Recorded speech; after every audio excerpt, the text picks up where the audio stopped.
As women all over the world continue to celebrate International Women's Day, the goodies in the basket of celebration is far from being over.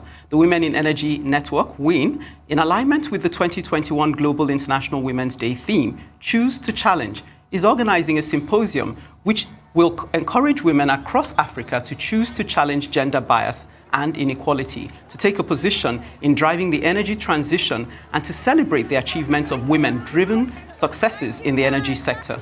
WIN will be partnering with Renewable Energy Association of Nigeria, REN.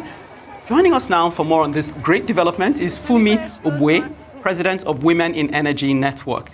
Good to have you, and I guess we're still saying Happy International Women's Month to you. Thank you very much. Thank you for inviting us and for being our partner on this very interesting symposium that we're organizing tomorrow. Okay, congratulations. And I just want to ask, for those who are wondering, why is it particularly important that women take a seat at the table in this particular area of our industry? I mean, we think that the energy transition is real. The world, I mean, I think even more important now, post-COVID, is saying that we want to transition to cleaner fuels. And because there's that big change, we think it's going to be a major disruptor, perhaps even bigger than COVID. And so we think it's an opportunity for women to get involved. Traditionally, it's a male-dominated space. And fossil fuels have been, the primary source of energy. So as we transition to cleaner fuels and cleaner energy, we think it's increasingly important to focus on Africa and for women to get involved. So that's why we think it's a good time to be discussing lighting up Africa and how women should play a role. Indeed. And from your personal experiences, what is it you would like other women to hear that no one tells them? And why is it, important for WIN to be doing this? What are the challenges? Why are we not seeing more women in this field? You said it's a male-dominated field, but what is keeping the women back? I mean, a lot of the perception is that women cannot do it. Women need to go into traditional, nurturing, and easy professions. So traditionally, they would encourage women to go into fashion or maybe banking and legal professions, because the oil and gas industry is highly technical. I mean, you've got to study science or engineering or mathematics really for you to come into the industry. But what we're saying is, and traditionally women don't want to be climbing on rigs or going to platforms and working, those sort of difficult jobs. But what we're saying is, it's actually not that difficult. You can do it. And more importantly, there's other disciplines required in the energy industry. So for example, when I joined as an HR person, and then I moved into commercial, and now I'm an entrepreneur. So there's a wide range of services and professions and disciplines that you can come into. You can come into the industry with. So, if you don't want to do the field work, I mean, one of our women used to be a pipeline engineer, and now she's commercial. So you can do the field work for a little bit. When you get to the phase in your life where you want to be home, you want to nurture your children, you can transition to office-based work. And then when you get back to the point where you want to go into the field again, you can go back or you can go to the boardroom. What we're saying as Women in Energy Network is there's a place for everyone, regardless of the phase in your life and in your career as you are, that you are as a woman.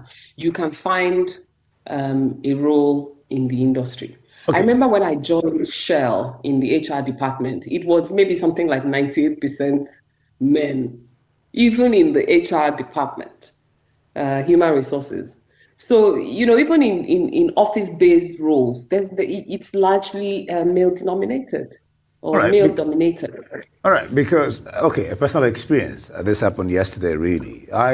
Somebody gave me the number of somebody to call to come and work on on my, my car, my SUV. And when I called, I had a lady's voice. And I said, sorry, this looks like a wrong number. She called back and said, you're calling the right person. I am Chika. I said, you're Chika, you want to work on my car? I said, yes, I am the one working on your car. And I was really surprised, a lady. All the field they mentioned had nothing to do with energy. So I'm actually wondering, but you're saying it's an all-comers affair. So what particularly do you want to achieve with this this symposium one, and how do you intend to light up Africa?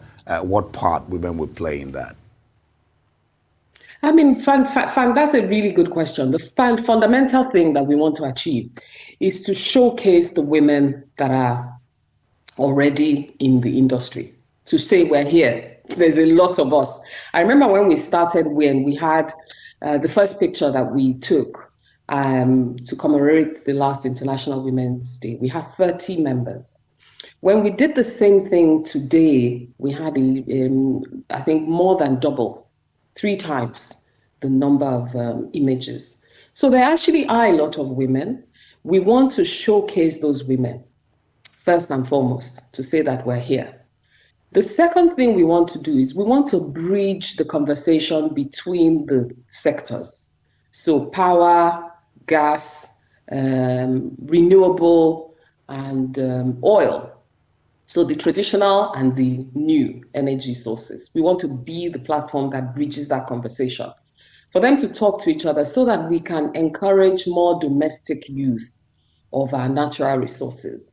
And the third thing that we want to do is we want to advocate and get more sponsors to join us to increase the numbers of women. I mean, till we have critical mass, our impact cannot really be felt. So those are the things that we're really working towards, to say, hey, we're here, some of us are here already.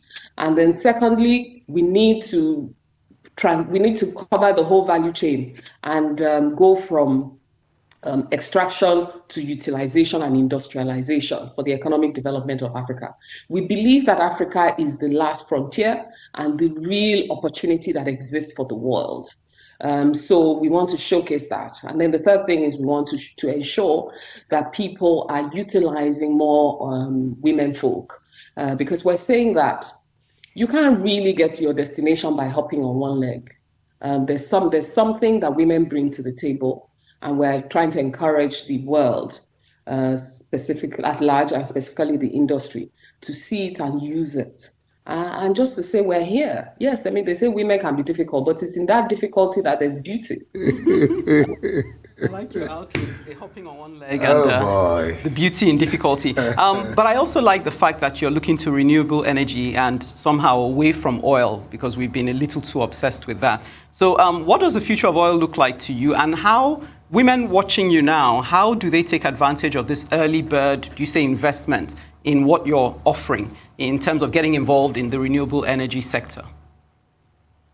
I mean, one of the first things, obviously, they have to do, if you're watching, is to join us. I mean, attend the symposium tomorrow, but also join WIEN, find a network of women that are existing and join the conversation, become an entrepreneur, join the industry as an employee of somebody or somewhere, and get involved in the conversation. And to the policy makers, we are asking and encouraging them to make sure that there are more women, there are policies that are supporting the inclusion of more women. I mean, you have the NCDMB the other day that announced an NCCF, that's the Nigerian Content Consultative Forum, and also announced a fund that's specifically targeted at women. It's a start, but we think there's a lot, there's a way to go. We'd like to encourage other stakeholders from a government perspective to include women. The other thing that I think is very interesting in tomorrow's symposium is our charter, the Gender Light Up Africa with Gender Charter, which we have developed and would like to put on the table for all the stakeholders to sign up to and use us as resource people or as support group, to putting these policies and initiatives and practices in their workplaces and in their laws, so that we can have more women in the play. Well, wish you the best of luck with your symposium tomorrow. Funmi Ogbue, thank you so much for coming on Newsday.